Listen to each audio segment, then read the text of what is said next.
Gwalior crime branch की cyber crime wing ने digital house arrest कर बुजुर्ग महिला से 51 लाख रुपए की ठगी करने वाले मास्टरमाइंड को भिलाई से गिरफ्तार किया है। आरोपी ने जिन खातों में ठगी के रुपए ट्रांसफर किए गए थे वह खाते जम्मू कश्मीर, गुजरात एवं संयुक्त अरब अमीरात से हैंडल हो रहे थे। पकड़ा गया मास्टरमाइंड एमसीए किया हुआ है व मास्टर्स इन आईटी है एवं इसके द्वारा यूएई में कंपनी खोली गई है।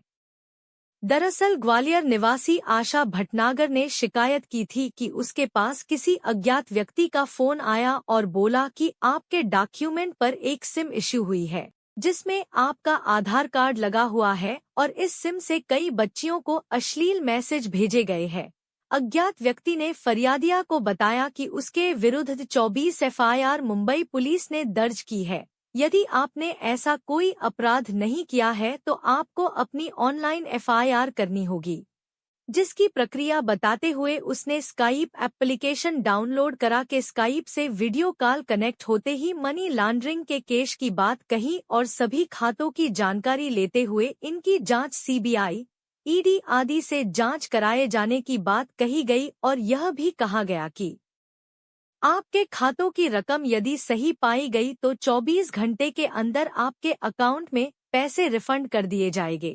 आपको इस बारे में किसी को कुछ नहीं बताना है और जब तक प्रक्रिया पूर्ण नहीं हो जाती कोई कॉल नहीं करना है। डरी हुई बुजुर्ग महिला ने तुरंत एफडी तोड़कर उनके द्वारा बताए गए अकाउंट में 51 लाख रुपए ट्रांसफर कर दिए थे। पुलिस ने जब जांच पड़ताल की तो पता लगा कि जिन खातों में रुपए भेजे गए हैं अभी जम्मू कश्मीर गुजरात के हैं और उनसे राशि संयुक्त अरब अमीरात के एक खाते में स्थानांतरित हुई और यह कंपनी भिलाई के रहने वाले एक युवक की है, जिस पर पुलिस टीम को भिलाई रवाना किया गया जहां आरोपी को गिरफ्तार किया गया। आरोपी एमसीए किया हुआ है व मास्टर्स इन आईटी है और आरोपी द्वारा साइबर ठगी का रुपया स्थानांतरित किया जाता था। आरोपी अपने यहाँ कार्य करने वाले लोगों के खाते खुलवाकर उन खातों को स्वयं संचालित करता था एवं उन खातों में साइबर ठगी की राशि लेकर आगे यूएई के खाते में स्थानांतरित करता था। आरोपी से अन्य व्यक्तियों के कई Aadhaar card, ATM card, passbook, chequebook, mobile phone, laptop, iPad व अन्य दस्तावेज बरामद किए गए हैं। आरोपी के अन्य साथियों की तलाश की जा रही है।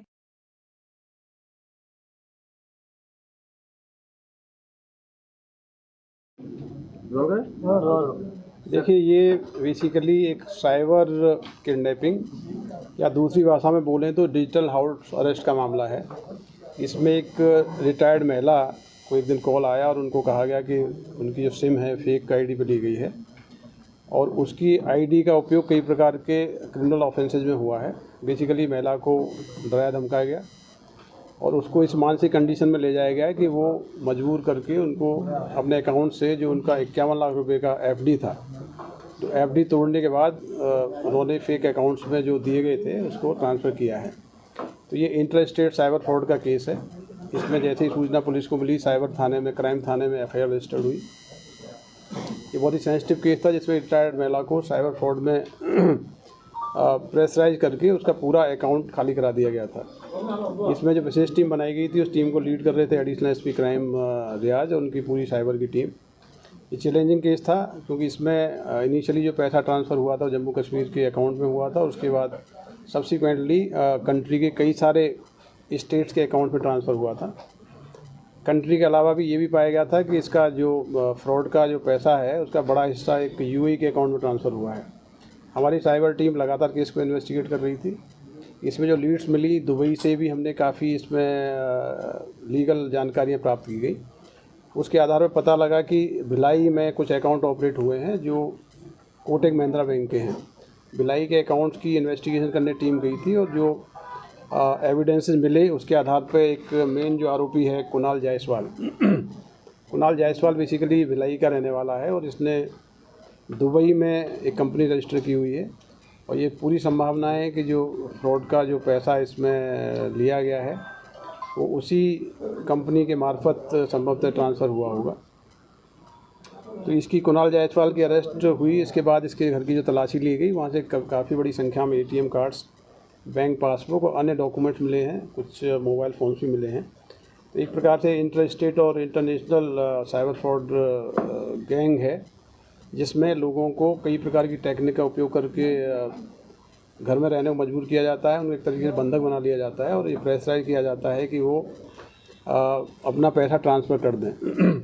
इस केस में भी ये उनको दबाव दिया गया है कि आपके अगेंस्ट में क्राइम ब्रांच में कई सारे केस रजिस्टर्ड हैं, क्राइम ब्रांच मुंबई में।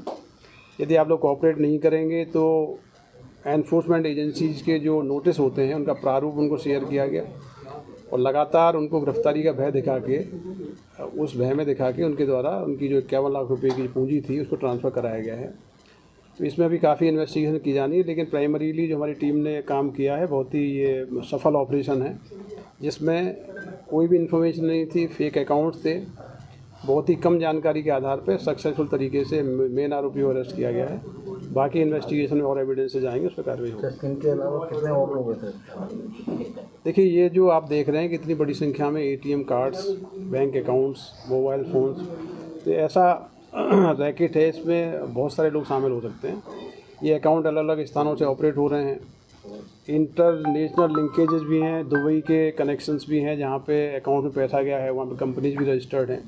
तो इस प्रकार के फ्रॉड केसेस में कई लोग इन्वॉल्व हो सकते हैं।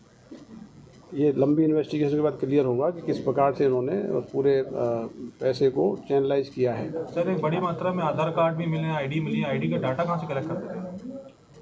देखिए, कई प्रकार के डेटाबेस रहते हैं जो इनको प्राप्त हो जाते हैं। वो डेटाबेस का उपयोग करके कई प्रकार के इनके जो परिचित रहते हैं, कॉन्टैक्ट में आते हैं, उनके बैंक अकाउंट यूज़ करते हैं।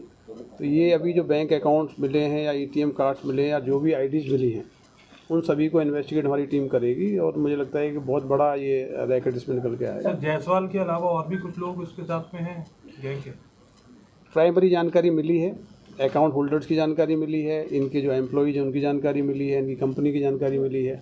ये सारे डिटेल चूँकि अभी प्राइमरी स्टेज पे ही हैं, तो एक्चुअल इनका यूज़र कौन है और ये वर्चुअल लोग कौन हैं, वो इन्वेस्टिगेशन में क्लियर होगा। कहाँ से गिरफ्तारी करेगी सर? इसको कस्टडी में लिया गया है, इसके निवास से कस्टडी में लिया गया है, यहाँ के लोकल कोर्ट में प्रोड्यूस किया गया है और अभी 7 दिन की पुलिस रिमांड पे। सर, कुछ पैसे भी रिकवर कर पाए हैं अभी तक? कुछ अकाउंट्स में हमको अभी प्राइमरी जो इन्वेस्टिगेशन कर रहे हैं, कुछ अकाउंट्स में दिरहम में अकाउंट्स हैं, उनको हम फ्रीज करने की कार्रवाई कर रहे हैं। तो फ्रीज हो जाएंगे तो अकाउंट इसी केस के पैसे हो सकते हैं, तो वापस होंगे। इस पैसे का उपयोग क्या किया गया, किन किन अकाउंट में गया, तो पूरी कोशिश होगी कि जो फ्रॉड का पैसा है रिकवर हो जाए। सर, बैंक वाले जो कंपनी खोली है, कंपनी इसके खुद के नाम की है किसी और के नाम से खोली है? कंपनी तो इसी के नाम से रजिस्टर्ड है, कंपनी इसी के रजिस्टर्ड है, इसकी आईडी भी वहाँ की यूए की बरामद हुई है। सर, जैसे बैंकों में खाते जो खुलवाते थे, क्या बैंक वाले भी इसमें लिप्त हो सकते हैं? देखिए, इस प्रकार के जो ऑनलाइन बैंकिंग होती है, इस प्रकार के फ्रॉड्स होते हैं कि तो पूरी इन्वेस्टिगेशन में कई बार कई केसेस में संलिप्तता हो भी सकती है और नहीं भी हो सकती है। ये चीज़ें आगे इन्वेस्टिगेशन में आएंगी और जो भी लोग इसमें इन्वॉल्व होंगे या शामिल होंगे उनके खिलाफ कार्रवाई होगी। Thank you.